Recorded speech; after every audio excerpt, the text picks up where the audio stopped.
ഒരുമിച്ചാണ് ഞങ്ങൾ കോളേജ്, ഞങ്ങളുടെ ഡിഗ്രി ജീവിതം ഒരുമിച്ചാണ്, ഒരേ ഇയറിലായിരുന്നു ഞങ്ങൾ പഠിച്ചതൊക്കെ.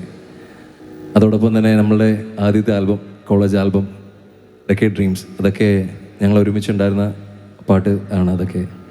അപ്പം വളരെയധികം അഭിമാനമുണ്ട് ഇപ്രാവശ്യത്തെ സ്റ്റേറ്റ് അവാർഡ് വിന്നറായിട്ട് ശരത്തിനെ, ഞങ്ങളുടെ സുഹൃത്തിനെ അതിൽ കണ്ടതിൽ, അതിൽ കിട്ടിയതിൽ അഭിമാനമുള്ള മുഹൂർത്തമാണ് ഞങ്ങൾക്ക് എല്ലാവർക്കും.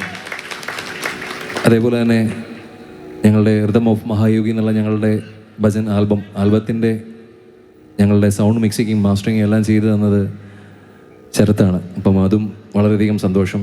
അങ്ങനെ വളരെയധികം അത് കണക്റ്റഡ് ആയിട്ടുള്ളൊരു ബന്ധമാണ് ശരത്തുമായിട്ട്. അദ്ദേഹം അസാധ്യമായ പാട്ടുകാരനാണെന്ന് ഞാൻ പറഞ്ഞു തരേണ്ട കാര്യമില്ല, നിങ്ങൾക്ക് എല്ലാവർക്കും അറിയാം. അപ്പം ഞാൻ ഒന്ന് ശരത് ഒന്ന് ഒരു സ്റ്റേജിലേക്ക് വരും.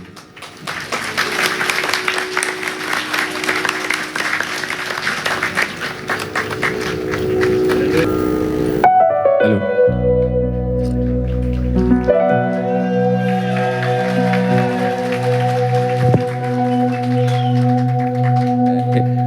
എന്താണ് പറയേണ്ടതെന്നറിയില്ല, കാരണം ഈ സ്റ്റേജിൽ ഒരുപാട് തവണ കയറിയിട്ടുണ്ട്. പക്ഷെ ഇന്നിവിടെ ഇരിക്കുമ്പോൾ എനിക്ക് വളരെയധികം സന്തോഷവും അഭിമാനവും, ഒരുപാട് അഭിമാനം തോന്നുന്നു. കാരണം ഞങ്ങൾ ഒരുമിച്ച് കോളേജിലുണ്ടായിരുന്നു. ഞങ്ങൾ ഒരുപാട് മ്യൂസിക് പരമായിട്ടുള്ള കാര്യങ്ങൾ ഒരുപാട് രീതിയിൽ ഞങ്ങൾ ബന്ധപ്പെട്ട് വർക്ക് ചെയ്തിട്ടുണ്ട്.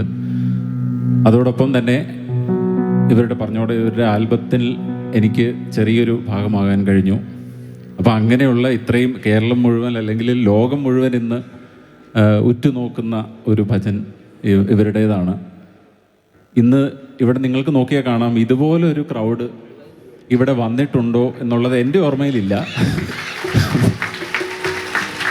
അപ്പോൾ നിങ്ങൾക്ക് എല്ലാവിധ ഭാവങ്ങളും എൻ്റെ ഇതിലും ദേവിയുടെ നാമത്തിലും നേർന്നുകൊള്ളുന്നു. അതോടൊപ്പം തന്നെ ഈ സ്റ്റേജിൽ ഇവിടെ ഇരിക്കാൻ പറ്റിയത് ഒരു ഭാഗ്യമായിട്ട് ഞാൻ കരുതുകയാണ്.